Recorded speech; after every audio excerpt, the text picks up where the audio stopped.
right, today I want to talk about what happens to people's cultural thought style when they move to different areas of China. And first, I want to thank the IACCP for hosting this conference and for inviting me to share this data with you. All right, so my story starts back when I was a teacher in high school, at a high school in China. I taught high school in southern China in a city called Guangzhou. This picture that you're seeing is actually from one of the classrooms that I really taught in, not a stock photo right there. And as somebody who's interested in psychology and interested in culture, I was constantly observing the behavior of people around me. One of the things that I noticed living in Guangzhou was that the supermarket aisles were very narrow. They're often very crowded, and so therefore it was very common for people to accidentally bump into each other or just kind of get into each other's space. And so what I would notice is that when people would bump into each other, it was fairly common for people to kind of get tense, look at the floor, and sort of shuffle away quietly. It seemed to me like people in southern China were very focused on avoiding conflict. A few months later, I got the chance to travel to northern China. Actually, went to the northeast with my roommate, David, seen here in traditional Chinese performance attire. And we went to a city called Harbin. Harbin is in the northeast. We were there in a museum. We were talking to somebody who worked at the museum. And after a while, she said, "Wow, your Chinese is very good." But she said, but your Chinese, and she pointed to me, is better than your Chinese, and she pointed to David. And the two of us were sort of shocked at that and made really uncomfortable, and we just never talked about it again. But it seemed to me like maybe that whole avoid conflict thing isn't so important up here in the north. And so over several years of living in China, my general impression was that the north was sort of more outgoing, more direct, less concerned about that sort of preservation of social harmony, whereas southern China was a bit more of what I thought southern China would, or what I thought China would be like before I ever went to China. And so I spent several years living in China and just kind of wondering, why do these differences exist? What historically has been different between the north and the south that could account for these differences? Well, it turns out one of the things that's been systematically different between the north and the south is where people grow rice. So rice is grown primarily along the Yangtze River, a little north, a little south of that, but mostly in southern China. If you look at dryland crops like corn, wheat, millet, the story is the opposite. Those are grown mostly in northern China. Now, why would rice be important for culture? There's a lot of things about rice I think that are important, but two that I think are the most important are, one is that it requires irrigation. So paddy rice grows best in standing water, and so what that means is that rice farmers have to coordinate when they fill and when they drain their fields. I can't just decide that on my own. And because people are coordinating their water, that also means they have to decide who gets how much water, right? So my water use affects your water use. This leads to what I call functional interdependence. It's not some sort of pie in the sky. It's not some sort of lovey-dovey emotional thing. This is just, well, no, my behavior affects yours, so we're going to have to figure out how to coordinate here. Second, rice requires a lot of labor. We know this because, for example, anthropologists would visit traditional rice farming villages and wheat farming villages in China and other countries. And what they found is that rice farmers had to spend about twice the amount of hours per unit of land as wheat farmers did. And so this was important for culture because rice farmers would form these sort of cooperative labor exchanges. So you'd help me farm my plot this week, and I'd help you farm your plot next week. And so again, we see that sort of functional interdependence. Now, I'm going to move from interdependence today to talk about cultural thought style.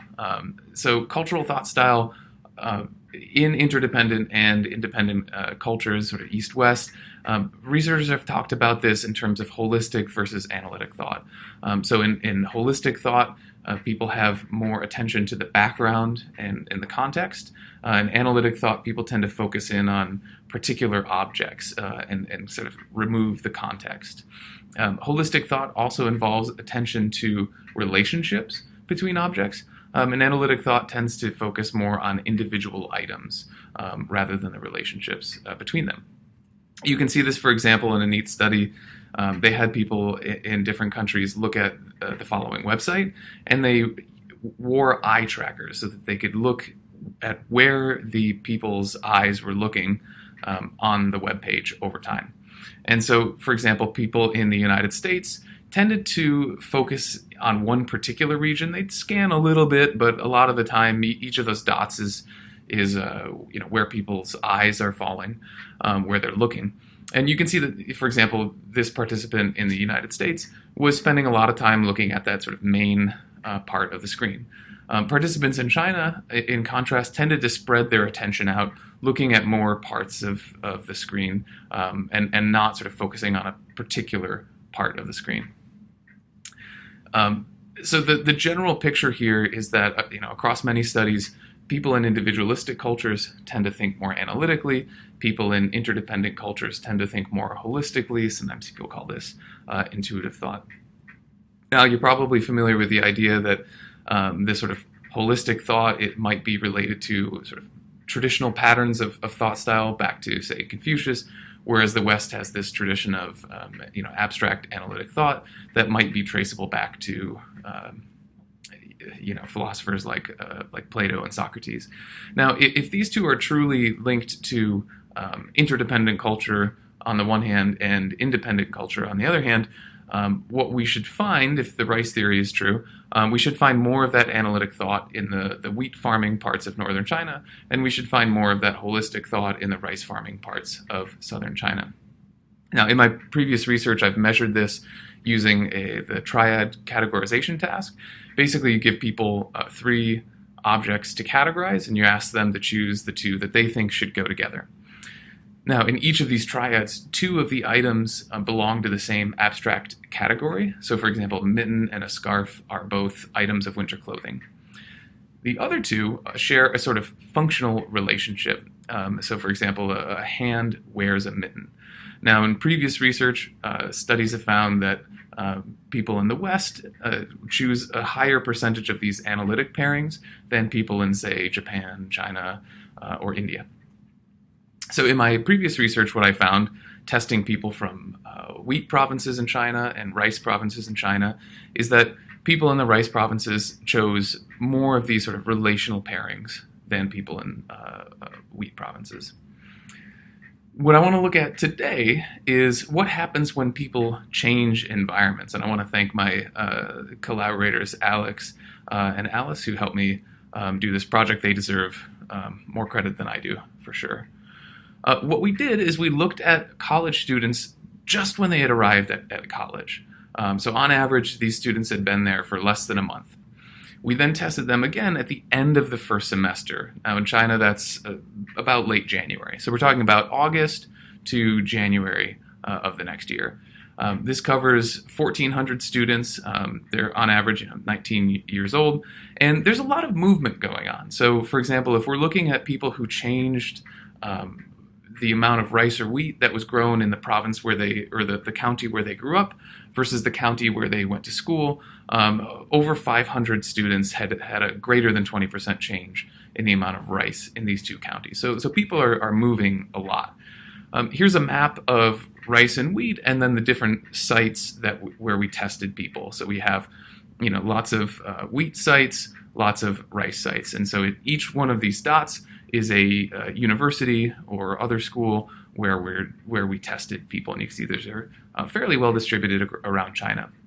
Now this map shows you province level rice and wheat, but what we are going to actually use in this study is a prefecture or county level rice and wheat across China. So that's the actual rice data that we're going to use. This map shows where people moved from. So the dots are schools in the sample, and the lines are individual people moving from their hometown to school. And so you can see there's basically people are moving all over China. So we've got lots and lots of movement all over China. It's quite common for students to move provinces for university. Now, in this study, we look at a lot of variables, lots of individual variables like age, gender, their major, the ranking of the college, and then tons of variables that represent the environment, latitude, longitude, temperature, GDP. I'm only going to talk about a few of these, but if we have time in the Q&A session, I'd be happy to talk about any of these other variables that we looked at. Now, before we get into the data, a question that I was really interested in is, what do people think will happen, right? And particularly, what do psychologists think will happen when people move environments? And so what we did is we first collected all the data, and then we surveyed psychologists. We explained to them the study design. So for example, they read the words that you're seeing here. We explained to them exactly what holistic and analytic thought were, in case they hadn't encountered these concepts before. We explained the task very concretely so that they knew exactly what participants were doing. We showed these psychologists this map of where people were moving around China so that they could really understand on a concrete level what was happening. And then we asked them to predict, for different sorts of changes in environment, how might people's thought style change? And so, for example, we said, for people who are moving from rural areas to big cities, what will be their change in thought style? Will they think more holistically over time, or will they think more analytically over time? And we also asked them how confident they were in their guesses. And we asked them to predict this for a number of changes in the environment that I'll explain in a second. For those psychologists that we tested, that we surveyed here, we tested both psychologists in the West, so mostly in the U.S. and in Europe. We also tested psychologists in China as well. I'm going to show you the overall results, but differences were quite small between the West and researchers in China. So basically, researchers in China had similar intuitions or predictions as researchers in the West. A lot of the participants were undergraduates, but we also had a fair number of graduate students and a small number of postdocs and professors as well. Results are pretty similar when we break out the different sort of levels of study of the participants. Most participants were, in some form of psychology, social, cognitive, clinical. Okay, what I want to talk about today, besides farming, is modernization. I want to talk about the modernization hypothesis. And this is the idea that modernization causes cultures to become more individualistic. This idea, I think, is quite pervasive. I know I believe in it. It was what guided a lot of my thinking. But I noticed that it didn't seem to fit exactly when I spent time in China. So, for example, when I was living in Guangzhou, that's a fairly wealthy city in China. It's fairly economically developed. And later I moved to Beijing in the north. And yet, at the time that I was living there, Beijing, despite being the sort of more famous city internationally, was actually significantly poorer than Guangzhou. I mean, Guangzhou was the more economically developed of the two. This gap has weakened in time. But at the time, you could feel it. You could really feel it on the ground. Guangzhou was the wealthier of the place. For example, even just, the subway system was newer and more developed.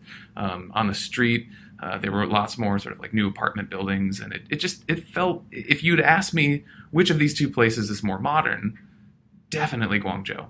And yet, the behaviors that I was seeing seemed to be the opposite, right? I mean, Beijing was in the north, wheat farming area. And yet it was less wealthy, less economically developed, and yet people were behaving more like Westerners, outgoing, less shy around strangers. And paradoxically, it was the wealthier part of China, where I was living in Guangzhou, where people were behaving sort of more traditionally, shy around strangers, less direct in communication. So there seemed to be a disconnect between my expectations about modernization and the behaviors that I was seeing on the ground. What the data showed was that most people, at least most psychologists, hold this theory when they are trying to predict people's behavior. So when we look at the results for what the psychologists predicted, rural to urban and change in GDP, so moving to a wealthier county. These were by far the largest predictions that the psychologists made. And so they were predicting changes of about 25 to 30% in people's thought style based on modernization.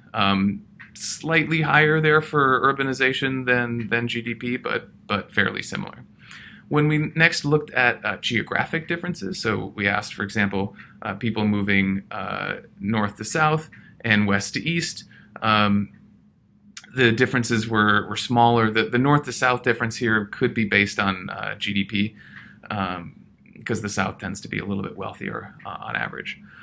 Looking at rice, when we asked people what do you think will happen when people move to traditionally rice farming areas, their prediction was not significantly different from zero. So if you average out people's predictions, basically there was no prediction there.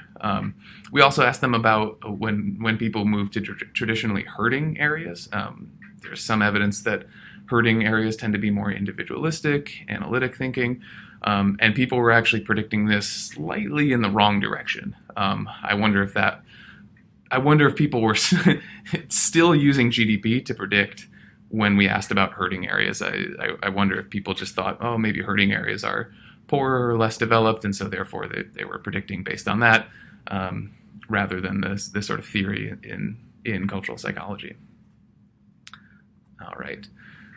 So those are people's predictions. What does the data say? Let's look first at modernization. So what I'm going to show you here is on the x-axis we have the change in GDP from the county where people grew up to where the county they went to school in. And so, for example, on the right side here, we're going to see what happens to people's thought style when they move to a wealthier county. And on the left here, we're going to see when they move to a less wealthy county. You'll notice that this change is not centered. It's not in the middle. That's because more students tended to move to wealthier counties. So for example, it's much more common for people to move from less developed rural areas to big cities like Beijing and Shanghai. It's fairly uncommon for people to move in the opposite direction. That does happen, but it's not super common.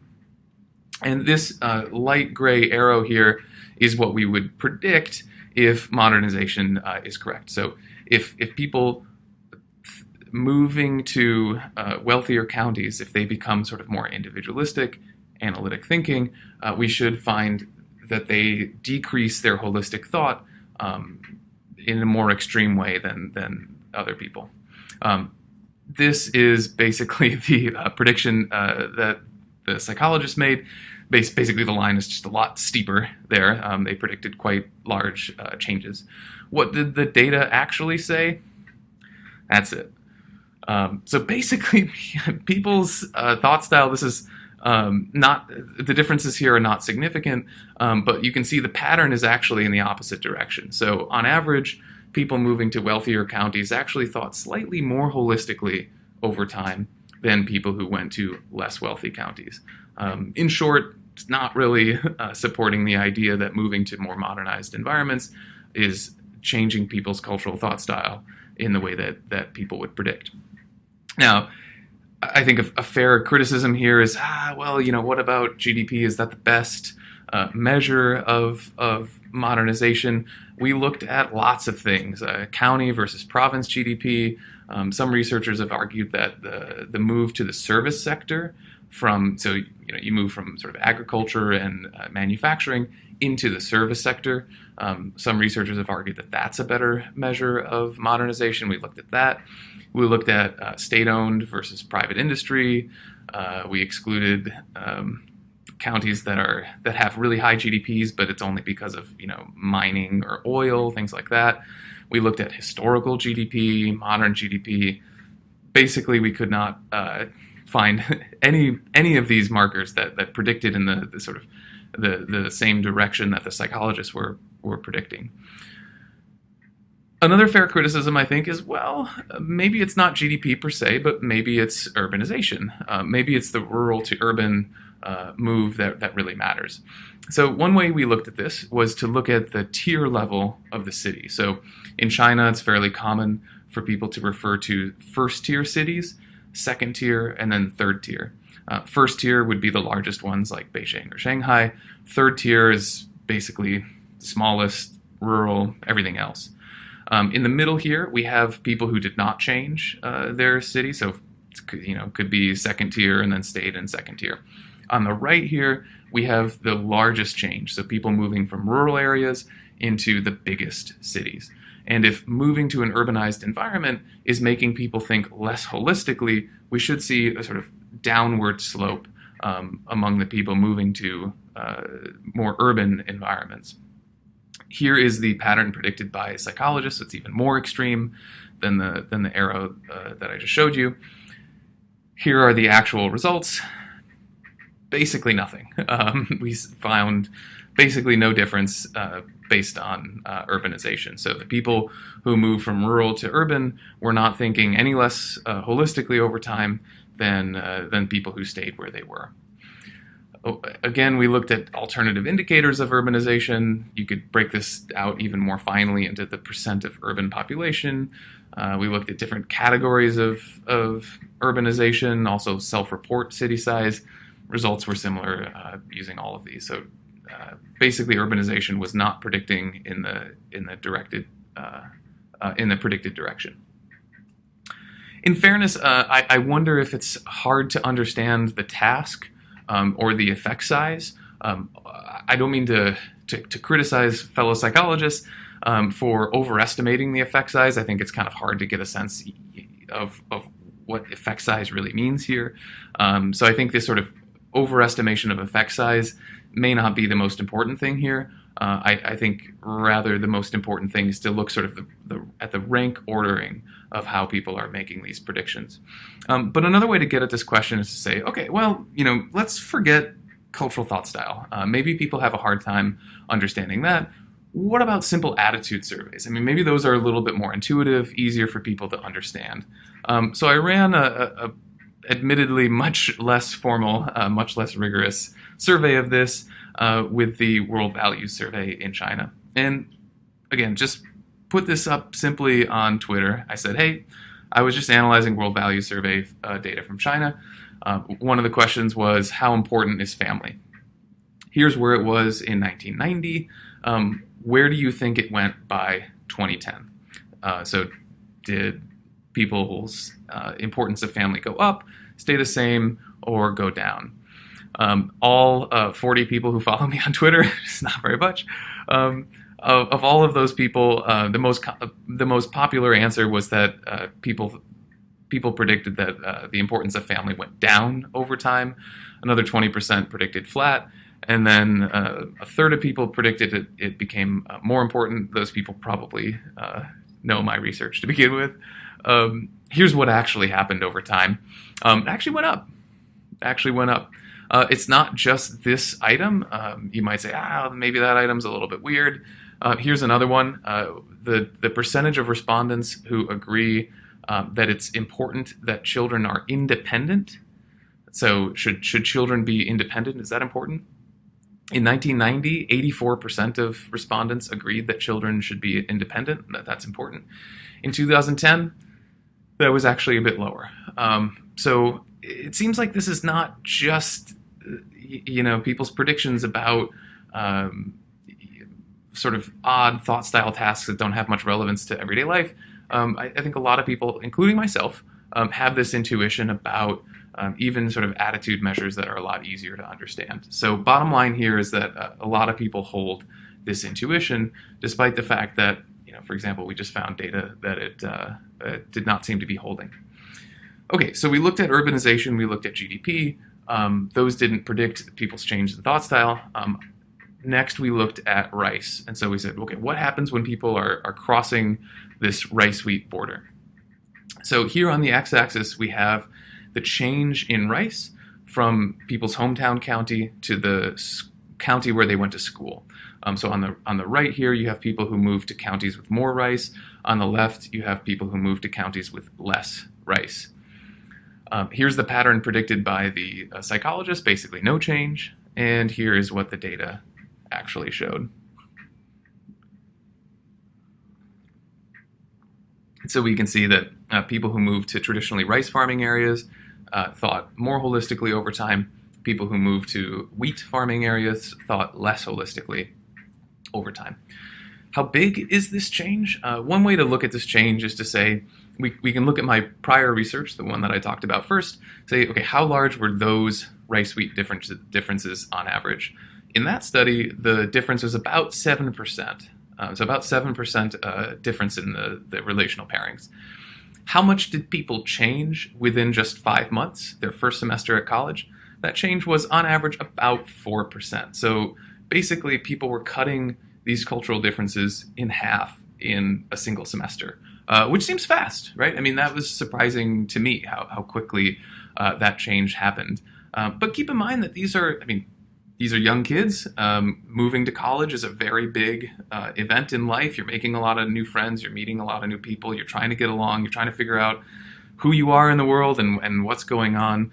And so I think it's perhaps not impossible that 18-year-olds, 19-year-olds can change pretty quickly, right? I think it's also important to point out that this is change that is happening within the same country. People who are of the same ethnicity, largely, people who speak the same, at least language family. I know there are dialectical differences, but at least the same language family. So those factors might also boost the sort of acculturation speed that's going on. One might wonder whether there's a confound of distance. Are people who move from rice to wheat just moving farther? Actually, this is not super common, at least not as common as you'd think. So for example, this arrow on the top, it would illustrate somebody who moved quite far and yet stayed within the wheat region. This arrow on the bottom here is somebody who moves a smaller distance and yet changes completely from wheat to rice. So it's possible to move within these areas. In fact, it's fairly common to move within these areas and move quite far, or move between them and move not that far, right? If you look, for example, at distance or change in latitude, change in longitude, rice-wheat differences still hold across all of that. So rice matters beyond just distance. It matters beyond latitude. It matters beyond longitude. So this is not just a sort of directional sort of thing. It's not just a distance from home thing. What really seems to matter is the rice and wheat of the county where they grew up and the county where they are going to school. Another thing we looked at is rice suitability. So the reason you'd want to look at environmental rice suitability is to get at the question of reverse causality. Some people might think, well, did rice really influence culture? Or is it that people were already interdependent in some regions to begin with, and so therefore they decided to farm rice? One way to get at this question is to look not at actual rice farming, but instead look at the environment. Which counties in China have a suitable, rainfall, sunlight, slope, soil, all sorts of things. So the United Nations has this calculation for different parts of, actually all over the world. And so you can get a suitability score for whatever region you want to look at for rice, regardless of whether people are farming rice there or not. And what we find is that this climatic suitability for rice predicts people's change in thought style, regardless of whether people are actually farming rice there or not. Although I should point out that places that are suited to rice are actually farming rice. There's sort of an economic imperative that's going on here. Rice is such a productive crop that basically wherever people can grow it, as long as there's the labor and the infrastructure, people will be growing rice. So bottom line from this suitability analysis, the idea here is that this helps make reverse causality less of a concern. So it seems to be supporting the idea that rice is actually influencing culture. One important idea to look at is attrition, how many people dropped out. So across the semester, we did lose about 25% of participants. Most of this was actually due to researchers. For example, one researcher got sick, another researcher moved away. And so a lot of this attrition is actually not on the student side, but rather on the researcher side. Now, 25% is definitely more than I would like, but across 92 longitudinal studies in psychology, The average attrition rate is 42%. So this is actually roughly half of the attrition rate in most psychology studies. But beyond just how many people drop out, it's important to look at what are the characteristics of people who dropped out. So, for example, they did not differ in their cultural thought style to begin with, at time one. So that's good to know. We also looked at things like gender, age, whether their parents were college educated. These did not significantly differ between people who dropped out and who didn't drop out. The only thing we did find is that their standardized test score, college test score, people who had better scores were less likely to drop out. And again, this is probably because of the sites where the researchers dropped out because they were sick or because they moved, tended to be at lower ranked schools, and so the standardized test scores were lower at these places. Site level predictors of attrition, mostly not significant, although lower ranked schools were slightly more likely to drop out. Okay, beyond what is so predicting the cultural differences over time in this, we also wanted to use this data to look at what factors predict faster or slower acculturation. So what factors will moderate this relationship? One of the factors we looked at is the prestige bias. So for example, Joe Henrich has talked about this in his work. Prestige bias is the idea that we don't copy people randomly. We don't just copy the people around us. Instead, we preferentially copy people who have prestige, people who are famous, people who are well-liked, people who have power around us. And this applies not just to people, but also to groups, at least theoretically. So the idea here is that people are more likely to imitate people from successful groups. Now, what are the successful groups in China? Well, there's actually a survey of this. People have asked people all around China, which provinces do you think are sort of more desirable or less desirable? Beijing and Shanghai, unsurprisingly, led the list. So did Guangdong province, which is where I taught high school, one of the more developed provinces. So this is pretty much correlated with GDP, although there are a few exceptions here. Basically, people report the wealthier places in China as more prestigious or more desirable. And what we looked at was similarity to locals over time. So how similar, put it this way, did people become more similar to locals over time? So we can take the movers and then the locals, and we say, did the movers converge with the locals over time? And the negative coefficient here means that the gap between movers and locals is shrinking over time. And so what we find, for example, here on the left, these are for people who moved to a more prestigious province. So maybe I'm from a small rural area that's less prestigious, and I'm moving to a more prestigious place like, say, Shanghai.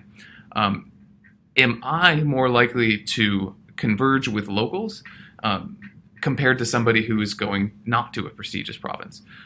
So this negative coefficient is showing us that, yes, we're getting convergence over time. Their thought style is converging over time. And yet, for people who move to a less prestigious province, this is actually not significantly different from people who move to a more prestigious province. The difference between these coefficients was not significant, and if anything, we seem to be seeing slightly more convergence among people who move to less prestigious places. So why would that be? Another theory out there besides prestige is a sort of tight-knit hypothesis.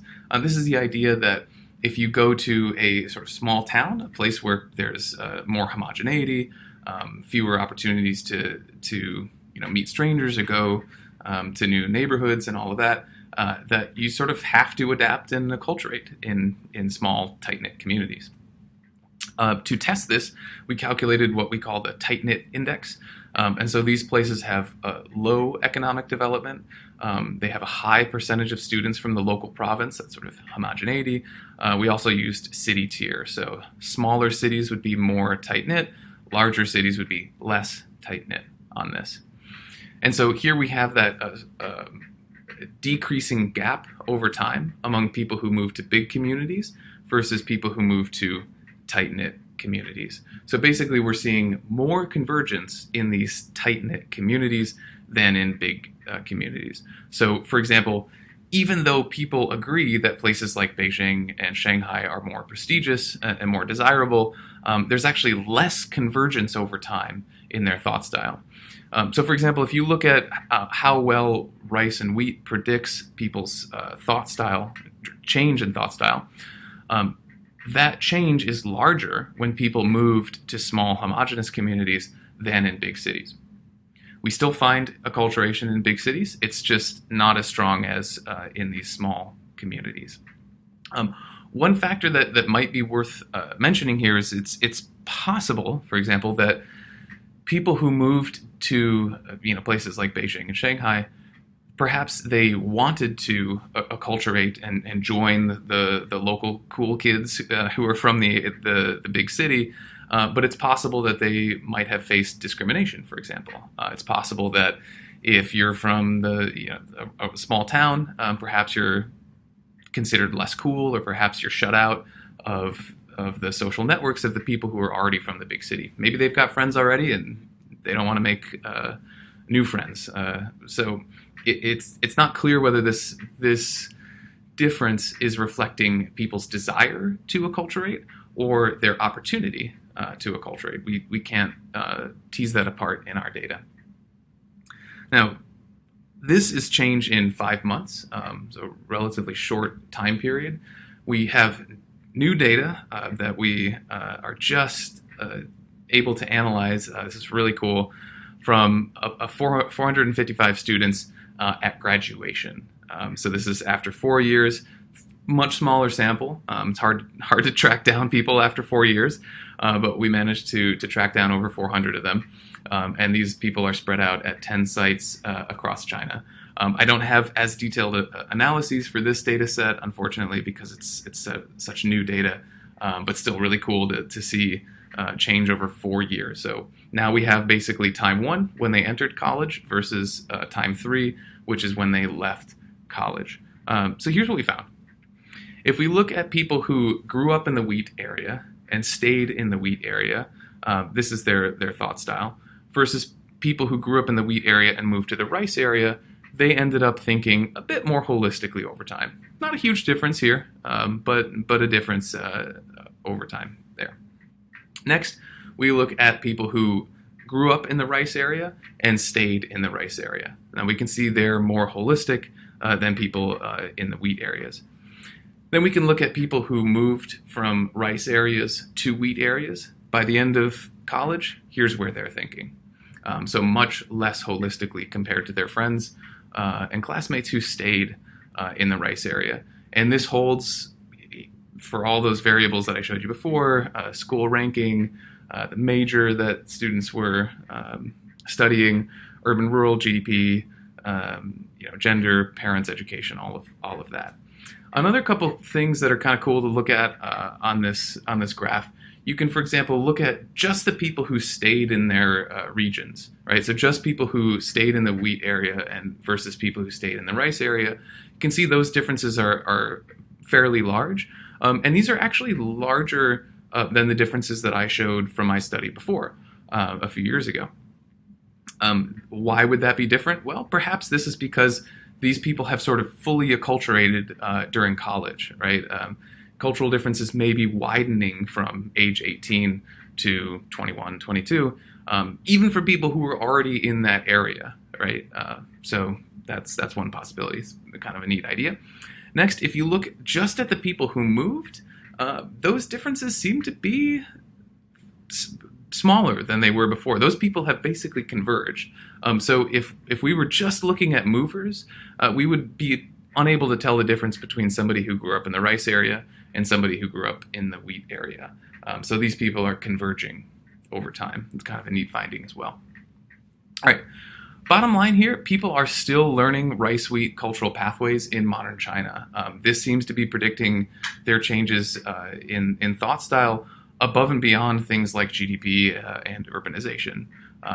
So despite the fact that farming is sort of a thing of the past, that very few people are farming, none of these students are farming, for example, yet their thought style is still mapping onto these traditional patterns of farming.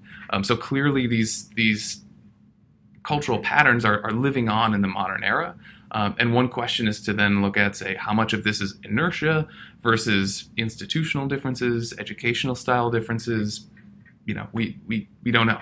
We don't have the answer in our data for exactly how these cultural differences are being transmitted nowadays.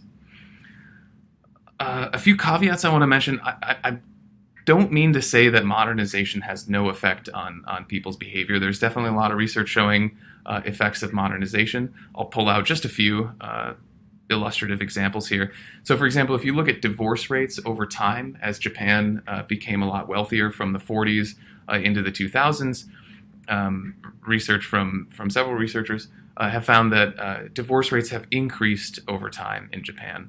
Divorce is more common in individualistic cultures.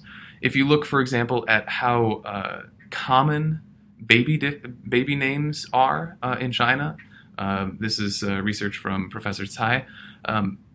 Back from the 1950s up to 2010, people are using less and less frequent baby names. Basically, one way to understand this is that people's names for their babies are becoming less common, meaning that they're naming them more individual names, right? Rather than just naming kids sort of the standard sort of common names.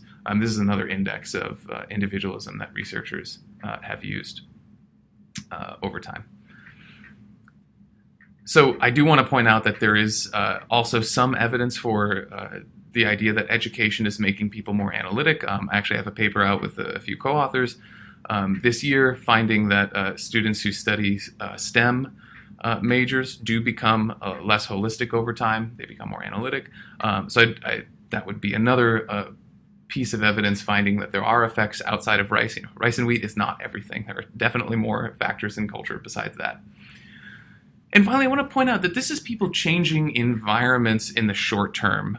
This is different from long-term cultural change. What we've been looking at in this data is what happens when you take an individual and you move that individual into different environments. That's different from saying what happens when that environment itself changes, right? So China becomes wealthier from 1950 to 2020. That's a different question from what happens when you take an individual and put them into a different environment. So you could find different effects for those different questions. So that's important to point out. All right, why does all of this matter? Why should anybody care? One is, I hope I've convinced you that Han China is not just a single culture. There are more than 1.2 billion people in China who identify as Han, and they're not all the same. There are significant cultural differences within even just the Han ethnicity in China. And so this could have implications for things like the economy, politics, trade, health interventions, for example. Second, China is not the only place in the world that farms rice. India is another place that has both significant rice and wheat farming in its history. Southeast Asia, the Philippines, parts of West Africa, South America, even the Caribbean. And finally, I think this data can go at least a little bit of the way toward explaining a modern paradox. So I talked about how I came to China with the idea that more modernized, wealthier places should be more individualistic, and I was surprised at finding that there seemed to be lots of examples where that was not the case. If you look at individualism and wealth around the world, there is definitely a relationship between wealth and individualism. So in countries around the world, if you look at surveys like Hofstede's famous survey, Michelle Gelfand's work on collectivism and individualism around the world, wealthier countries are more individualistic on average. However, if you go to places like Hong Kong here on the left, Tokyo here on the right, I spent time in these places and I thought, wow, I mean, these places are super urban. They're super modernized. Office jobs and people living in apartment buildings, and these places are a lot more urban than where I grew up. I mean, I grew up in East Lansing, Michigan, and here's Hong Kong, for example. which seems more urbanized and modernized to you? I know which one seems more urbanized and modernized to me, and yet, what would we predict for people's behaviors in these different areas? If you zoom out and look at, for example, GDP over time, Japan caught up to Western Europe in the 1970s. It surpassed it in the 1980s. Singapore caught up a little bit later in the 1990s, but is now wealthier than Western Europe on average. So East Asia has several countries that have become a lot wealthier, and even wealthier than the classic individualistic cultures around the world. And yet, if you look at how East Asia scores on these individualism measures, they're all of wealthy East Asia is less individualistic than it should be, quote unquote, based on its wealth alone. What could explain this? Well, if people are still learning these pathways rooted in traditions of rice farming, that could help explain why East Asia's collectivism seems to be persisting over time. I should point out that all of these cultures all of East Asia is either majority rice farming or settled by people from rice farming parts of Asia, in the case of Hong Kong and Singapore, for example. So rice, the legacy of rice farming might be one explanation for why East Asia is less individualistic than it should be based on its wealth. So I'd like to thank you for listening. Thank you to my collaborators, all the people that have helped in this research, many collaborators that I haven't listed here. Thank you to everybody, and also thank you to the IACCP for organizing the conference. All right, thanks.